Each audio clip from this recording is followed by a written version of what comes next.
Cantonment ప్రజల చిరకాల స్వప్నమైన civil ఏరియాల విలీనం, ఎక్సిజన్ మరియు మర్జర్ ప్రక్రియలో ఒక ప్రధాన అడుగు పడింది.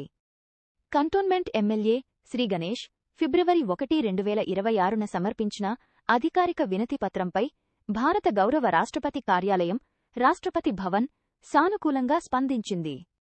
ఎమ్మెల్యే శ్రీగణేష్ లేవనెత్తిన అంశాల తీవ్రతను పరిగణనలోకి తీసుకున్న రాష్ట్రపతి సెక్రటేరియట్ ఈ ఫైల్ను నో.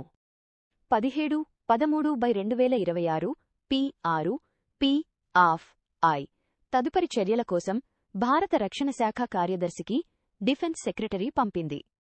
జనవరి 20 నుండి 27 వరకు ఎమ్మెల్యే శ్రీగణేష్ చేపట్టిన 8 రోజుల రిలే నిరాహార దీక్ష మరియు కంటోన్మెంట్ ప్రజల ఆవేదనను ఈ వినతిపత్రం ద్వారా రాష్ట్రపతి దృష్టికి తీసుకెళ్లారు.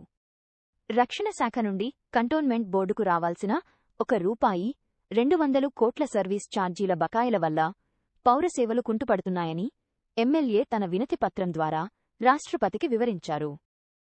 దాంతో పాటే మా ప్రాంతాన్ని బోర్డుని మున్సిపల్ కార్పొరేషన్లో విలీనం చేసి మనకు ఎలక్షన్ పెట్టాలని ఏదైతే డిమాండ్స్ తోటి 8 రోజులు కంటోన్మెంట్ వ్యాప్తంగా జనాలు వచ్చి రిలే నిరాహార దీక్షలో పాల్గొని జనాలందరూ కోరుకుంటుంది, యువత కావచ్చు, బస్తీవాసులు కావచ్చు, కాలనీ వాసులందరూ కూడా ఈ కంటోన్మెంట్ బోర్డు మెర్జ్ అయితేనే ఈ ప్రాంతం డెవలప్మెంట్ అవుతుందని ఒక నమ్మకంతో అందరు పాల్గొని రిలే నిరాహార దీక్ష తర్వాత నేను అందరికీ లెటర్ రాశాను. అందులో భాగంగానే ప్రెసిడెంట్ ఆఫ్ ఇండియా కూడా లెటర్ రాస్తే మాకు డిమాండ్స్ ఏముందని వారికి రాస్తే న్యాయమైన డిమాండ్ అని వారు భావించి వారు కూడా డిఫెన్స్ సెక్రటరీకి ఇంకా కన్సర్న్ మంత్రులకంతా లెటర్ పెట్టడం ఇదొక మనకు ఫస్ట్ విజయం అని కూడా ఈ సందర్భంగా కంటోన్మెంట్ ప్రజలకు తెలిపిస్తున్నారు. ఇప్పటిదాకా మన పోరాటం మన కంటోన్మెంట్ వారికి కొంతమందికి తెలిసింది.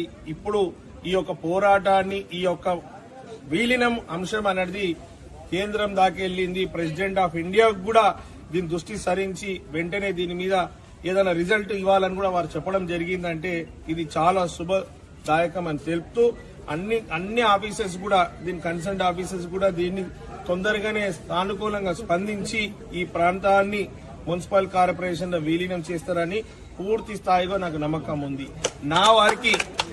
మన వారికి ఒక ఎమ్మెల్యేగా ఒక సిటిజన్స్ ఆఫ్ కంటోన్మెంట్ బోర్డుగా ఇంతవరకు చేస్తున్నాం.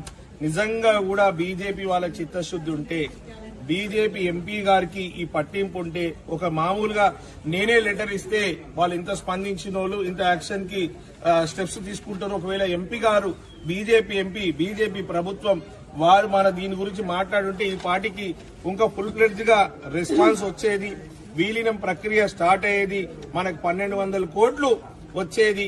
ఏ విధంగా అంటే రాష్ట్రంలో ఉన్న అన్ని మున్సిపాల్లో సర్పంచ్ ఎలక్షన్లు అయ్యి అందరూ ఓటు హక్కు వినియోగించుకుంటే మన కంటోన్మెంట్ బోర్డు లిమిట్ లో ఉన్న వాళ్ళు కూడా ఈ రోజు ఓట్ల హక్కు వినియోగించుకుంటారన్న నమ్మకం ఉంది. కానీ బీజేపీ ఎంపీ అయిన ఈటెల రాజేందర్ గారు, ఇక్కడ స్థానికంగా ఉన్న బీజేపీ వారు కావచ్చు, కేంద్ర మంత్రులంతా తొందరగా దీని మీద స్పందించి ఈ కంటోన్మెంట్ బోర్డు ఏరియా మొత్తం బాగా డెవలప్మెంట్ కావడానికి సహకరించాలని వారిని కూడా ఈ మీడియా ద్వారా వారిని కూడా కోరుతున్నాను. ధన్యవాదాలు.